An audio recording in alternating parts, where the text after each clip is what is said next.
Hello, I'm Subbu Iyer, CEO Cream. I am at a hydroponic firm called Sakha. This has been founded by Shankar, Janardan and Arvind Krishna, two IT professionals. We are here to trace the journey of food from farm to the table. We're also here to talk about how the enterprise of Sakha connects the life journey, which is the production of food and consumption, with the journey of the customers and the journey that this enterprise is taking in terms of being part of this entire ecosystem. Sakha is what I would call as a modern day farm, focusing on growing fresh, tasty and healthy vegetables. We are growing using different set of technologies. First technology that you can see here is a poly house. It's got a poly cover, it's got nets to protect from insects. The poly cover protects from inclement weather as well as from insects, and we have shade nets that gives protection from extra sun. That is the infrastructure of the space. We use grow bags, which is a way by which you can hold cocoa peat, which is cocoa fiber and cocoa chips, and grow the plants in that. We irrigate it and fertigate it primarily using water and water-based nutrients. This is more or less common and is one of the fastest growing areas all over the world. In this poly house, we call it a poly house, it's called greenhouses in the US and in the West. But in this poly house, we are growing tomatoes, two varieties, cherry and the big ones. And we are growing two varieties of snack capsicums, not the thick fat ones that you see in the stores, but something that you can snack literally like a tomato. So two kinds of capsicums, two kinds of tomatoes. We have planted a few more of the heirloom tomatoes too. So this is essentially one infrastructure, one particular growth medium and one way of fertigation. Hi everyone, I am Arvind and I am part of the Sakha founding team. I have been an IT consultant for a majority of a decade and a half, and I have been a part-time farmer for about 7 years now and a full-time farmer for a little over a year. And in my experience, I think what's missing in the city is fresh, healthy, tasty vegetables and greens with a clear traceability to the farmer. A consumer needs to know where the vegetables have been grown and how they have been grown, and that is a major problem that we are trying to solve here at Sakha. Yeah, you know your doctor, you know your barber, or you know your beautician, you know your tailor. Do you know who is growing the tomatoes that you consume every day? Do you know who's growing the cucumber that your child is snacking on? Or do you know anything about how things are produced, in what way they are grown, and in what goes into the growing of those when you're consuming? And most of us can say, if we don't have the food, we really can't live. And except for the most important ingredient in your life, you know about the details of everything else. I'm Shankar. I've been in the IT business for 35 years. I've been a gardener for 12 years, and I'm a farmer now for 6 months. We are now in our net house that we use to grow cucumbers. You've already seen our poly house, and Shankar has explained how a poly house works.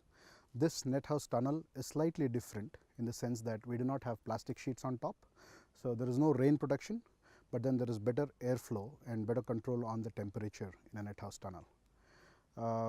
Here we use cocoa peat grow bags to grow our cucumbers, and you can see that they have already started yielding. These plants are about 3 weeks old in the cocoa peat grow bags, and overall I think less than 2 months old overall.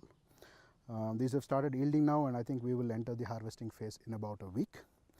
The technology or technique that is used to grow here is hydroponics. It's one technique of hydroponics called substrate based growing. We use cocoa peat as the medium to hold the roots together and support the plants, and we supply all the nutrients that are required for the plants along with the water. So we do this about 5 to 6 times a day. We call them cycles. We give them about 150 to 200 ml of water and nutrients 5 to 6 times a day, depending on the temperature and the humidity. The significant advantage of the hydroponic farming, which is relevant in the current times, is its consumption of water. It is stated, we don't have the record of that or we have not experimented in our farm, but world over it is believed that hydroponic farming can be done with about 20 to 25% of the water. In fact, they say 16 to 20%. I'm stretching it a little bit more because of the hotter climate in India. But the same amount of crop outside on open soil will consume anywhere between 4 to 5 times more water, and of a particular variety of water. You can't get salty water, you need sweet water, which is the same as your drinking water. So this is a critical advantage which is relevant in our current times. We monitor the drainage amount, basically the water that is rejected by the plant after the watering, and we do this for two reasons. One is to monitor the growth of the plant. Basically some of the readings of that drainage water tells us how well the plant is growing, and two, we want to keep track of how much water we are using here. So it's crucial that we measure the drainage EC and the pH to understand how the plant is growing and basically change our next cycle of fertigation. This is a fertigation shed, and this is where most of our work happens in terms of nutrition. These are our stock tanks where we mix up about 100 liters of stock fertilizers. We have a solution A and a solution B for each crop that we grow.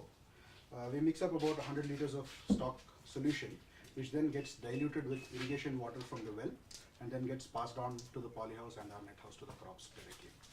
It's very important that we monitor the EC, which is the total amount of dissolved solids in the water, that is the concentration of fertilizers in the water, and the pH of the solution that goes to the plant, because there is a very narrow range in which the plants grow very well. And that is accomplished using our fertigation unit. So this is the heart of our nutrition system. This is called the automatic irrigation system. This is where we program the total amount of fertilizers that has to be mixed with the water, and also the pH of the irrigation water that is delivered to the polyhouse. So once we do that, we set cycles. So basically the number of times the irrigation has to happen per day, the amount of water or specific amount of ml that has to be delivered to each single plant, and this machine controls everything. It delivers a set ml at a set pH with a set total dissolved solids to every single plant in our polyhouse and our net house. So as you can see, the fertigation unit basically works on the venturi principle. These are the venturies which draw the stock solutions nutrients from the stock tank and mix it with the irrigation water. Right? These are the solenoid valves which the machine opens up and closes them based on the set values of the pH and the EC to ensure that the right amount of nutrient is picked up from the tanks and mixed with the water.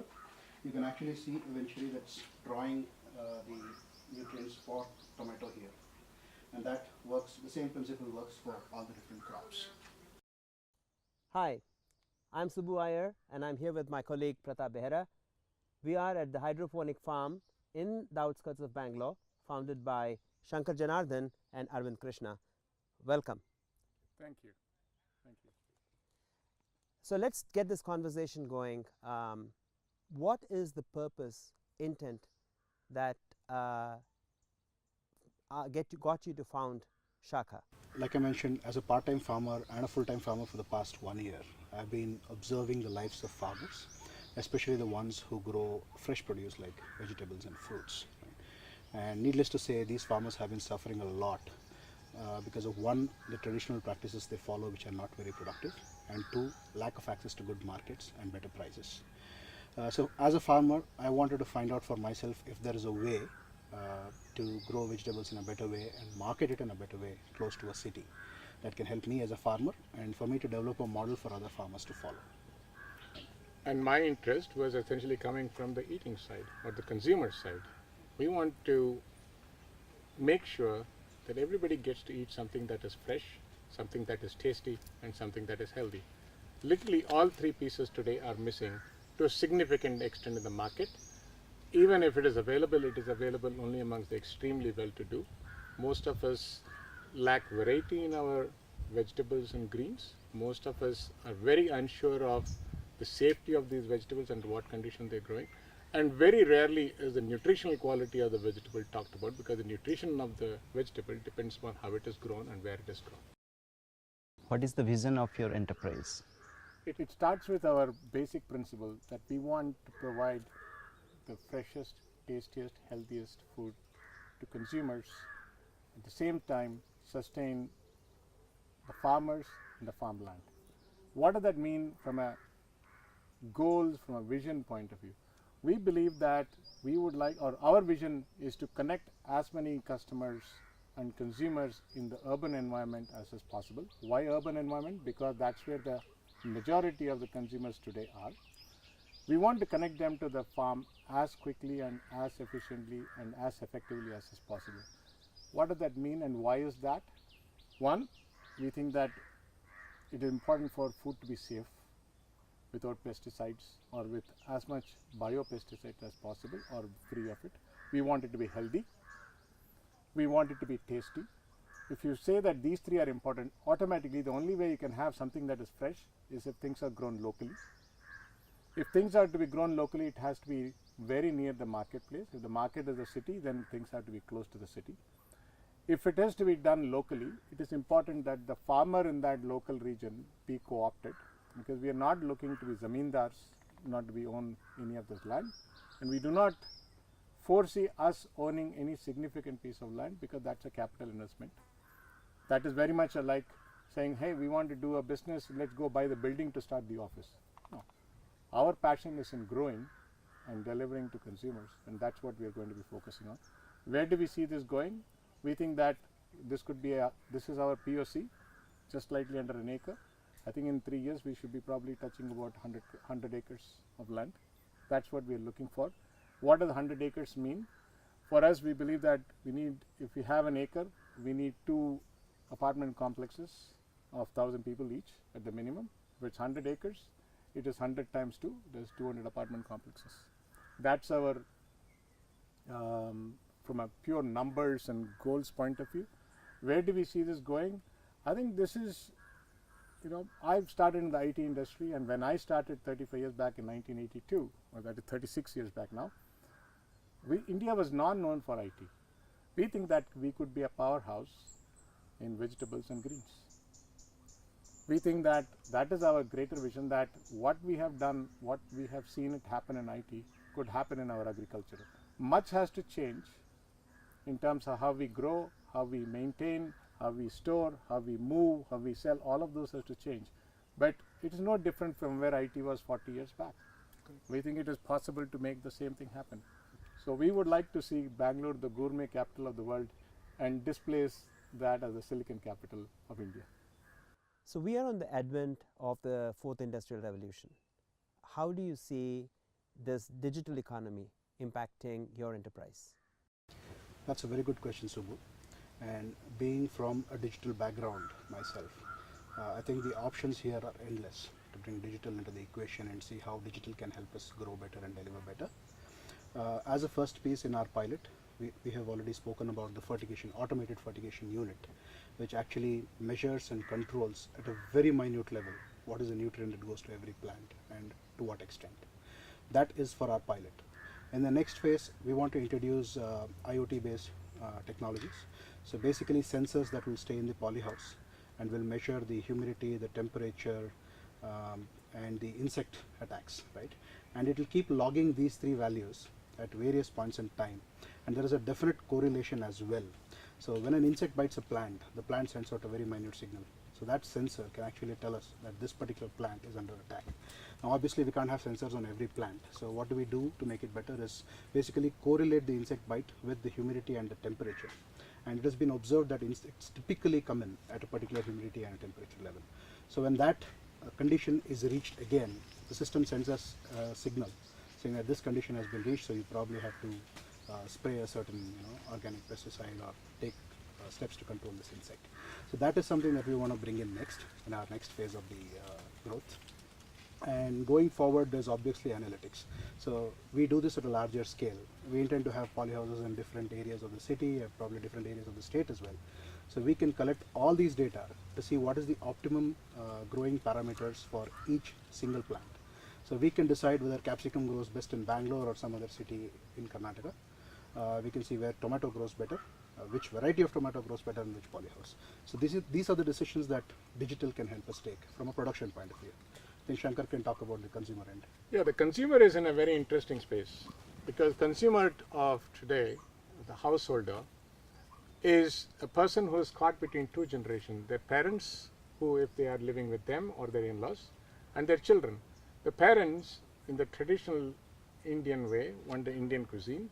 The children want as much of the pastas and the Western cuisine and the noodles as is possible. And the current generation of householder is caught between the 2. So now how do you help that customer?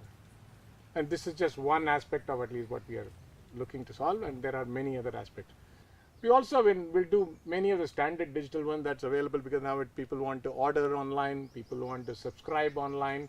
They want to say, okay, I want these regular vegetables on a weekly basis, a monthly basis, so on and so forth. We make that information available. We can give them any of those choices in terms of they want to, what do this that they want to buy. They want a salad pack. Okay, these are the packs that are available. If you want a stir fry pack, these are stir fry pack. That is, they don't have to go buy a kilo of that and a kilo of that, kilo of this. We'll provide them as a salad pack, and that's what those are information. As we glean as to what their interests are, we should be able to give them what they are looking for as a pack, rather than saying, oh well, you need to buy just vegetable and then mix it all together. Which is a great point, which basically brings us to this moot point of the digital economy. Personalization is what you're talking about. Correct.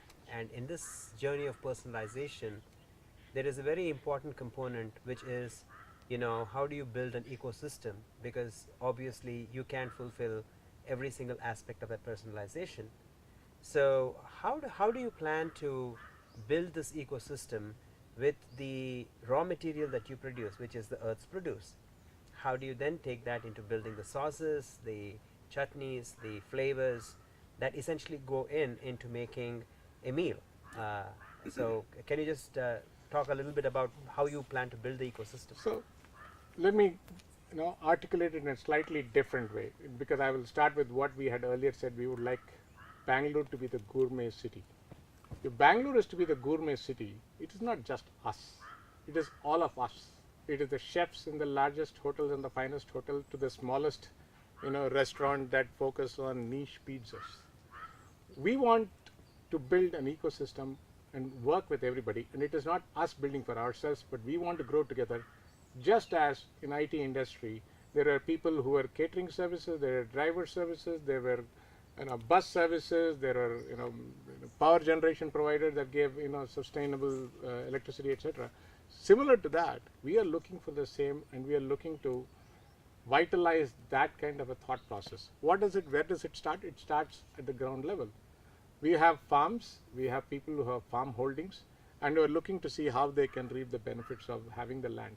So we want to work with people who are landholders and work with them to see, hey, we can take your farm on lease and work with you. If you already want to have way by which you could partner with us, we could partner with you. This is purely at a land level. There are farmers who are growing. These are what I would call as a grower farmer. These are the people who are focusing essentially on growing. I would call that these are like our techies. Then in IT, you have the software developers and the techies. Equivalent of that are the farmers. These are the guys who are interested, who their passion is to grow. We want to be the bridge between what they grow, as long as what they grow and how they grow meets our conditions of what we think the consumer wants, and be the bridge with them. So we will grow X percentage of that, and that would vary and oscillate over time. And we will work with them and collaborate, so that we again are taking it directly to the customer from the market, but in collaboration with them. The third is the logistics. How do you reach places? Because if it is something in Kanakapura, from here, I can reach Jayanagar in 25 kilometers away in less than an hour. But if I'm in Chamarajanagar, it's 4 hours away. So how do we work with the transportation part? I mean, that is again an area that we would like to work with. I heard that in Tamil Nadu, there is a special service called Lyft that helps people move cargo, much like Ola and Uber is. But we don't have that in Karnataka. We are hoping that something like that could be revived and take it to the next level. Last one is, or not the last one because the list is endless, is in terms of what do we do for add-ons. We have variety of companies today which are supported as NGOs by people who have done well in the IT industry. So they want to give back to society. We would like to co-opt and collaborate with such NGOs to see, hey, can you make these sauces? Can you make these dips? Can you make these dressings? So that we can provide employment, not directly, but in an indirect way, but collaborate as a system. Because if we can take things directly to the customer and as fresh as possible, and why am I talking about sauces and dressings and dips? Because most of them that are available in the open market today have preservatives, and preservatives have their own taste. They have additional inputs other than what is said as a sauce. For example, a tomato sauce doesn't contain only tomatoes, it gets consumed, it has a fair amount of pumpkin. Honey is not pure, honey has a lot of our corn syrup that is imported from China that is mixed. We would like to eliminate that, and we would like to take and collaborate with people who can process the food and the vegetables that we grow or our growers grow, make those things and make it available on a fresh basis. So the list is endless. So we would like to go to restaurants and make these available. We would like to go to large hotels and make these available. We would like government of Karnataka to promote Bengaluru as the gourmet capital of the world.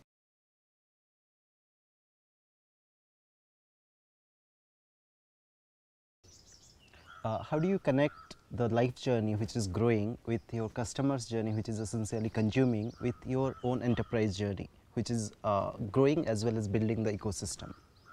I think Arvind, you might want to shift that. So food is the most basic of our needs, right? And we have started there. We are Shaka, and Shaka in Sanskrit stands for vegetables. And there is an interesting story of how we derived our name as well.